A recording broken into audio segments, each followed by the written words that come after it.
I want to take this moment and reach out a lot of people out there, you that are watching me. You that are just viewing for curiosity, don't worry about it. Curiosity don't do nothing to you right here. It actually gives you life. It actually guides you to the truth, which is Jesus Christ. I want to take this moment and just talk to you about property value. If you have, let's talk about a cell phone. If you have a good cell phone, whatever brand it is out there that's valued at a high price, you see that thing and you go to buy it and they tell you the price of it, and you know it's worth it. You know how much it's worth, and they try to give you another price that you know that's not what it's worth. They're trying to give you a bigger price. You're not gonna pay for it because you know the price of that thing. You know the value of it, and you won't be deceived. You know the value of it. So, do you know your value? On a property. When you go to a community that's gang infested, drug infested, graffiti everywhere, crime, etc., etc. When you go to those places, you know the price value of those properties are low, because a lot of people don't want to live there because the situation. So someone that's been living in the country for a while, has gotten a job in the city and he's not going to want to go buy a place there because he knows the property value is low there, and the situation is he'll rather get a place where the value has value on it and they can live safely and there's peace there, So a lot of these places, these property values, it's what you let in your community that lowers your value. It's what you let in your community that raises the value. So I just want to let you know that we are God's building. We are God's house. Which temple are ye? And what are you bringing into your community that's raising your value? What are you bringing into your community that's lowering your value?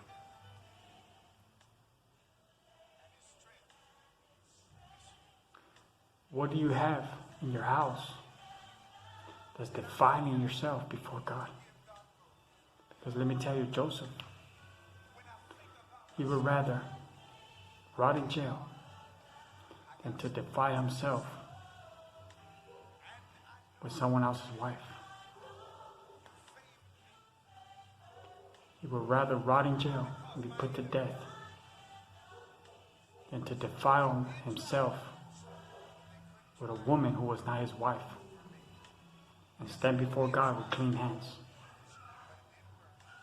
not loving his own life unto death, submitting the flesh, putting to submission the desires and pleasure desires of the flesh.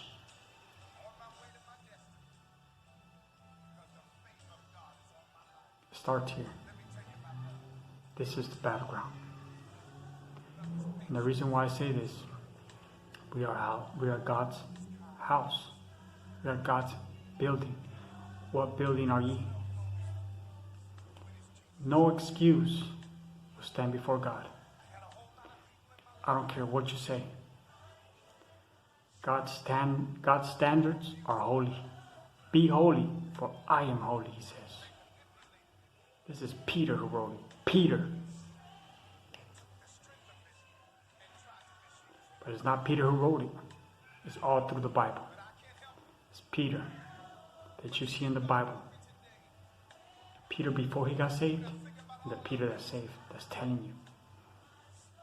Be holy, for he is holy. That's deep. Let me tell you this. The price that Jesus paid on that cross determines your value. And he paid a high price to redeem you. He paid a high price to purchase you back. What are you putting in your community?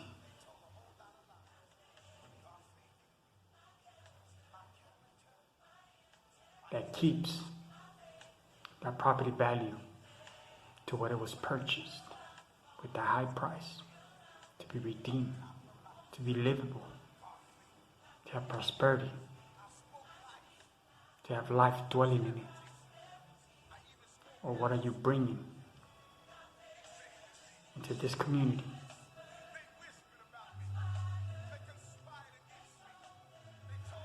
that lowers your value to that of which was never purchased, was never redeemed, was never invested in?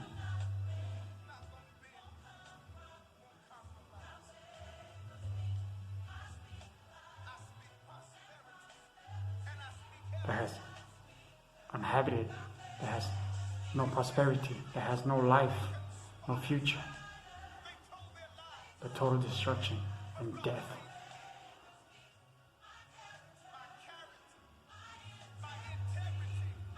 This is the moment where I could take this time and let you know that I love you. And you're worth a lot to God. And you need to see your value. And you need to usher out of your life and out of your house the things that are lowering your property value.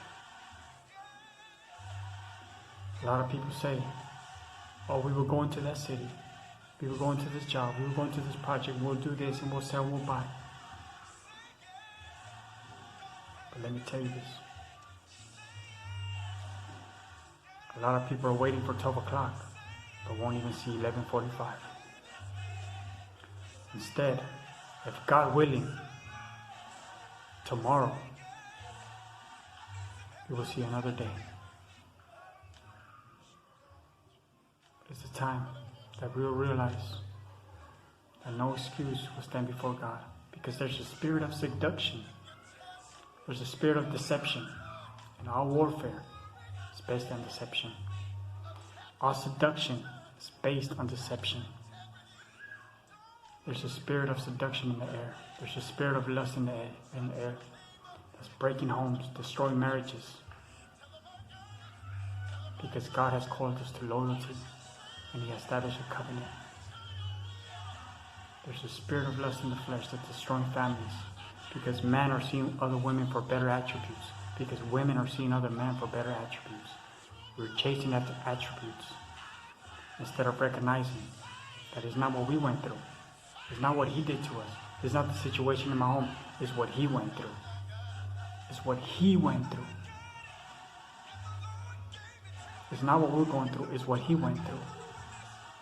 And if we say we know Jesus, when we pass this situation, Jesus better come out of us. Oh, you don't know what he did. Oh, you don't know how he treated. Oh, you don't know what they did to him, and you don't know how they treated him, and he still loved, and he still died for you to redeem your land, to redeem your property, and to raise that value on it, because you are expensive real estate to God. But we've lowered our reality value, our realty value, to that of hell. We've lowered our value, our property value, to that of hell. And there is no life. And there's no habitat, there's no life, there's no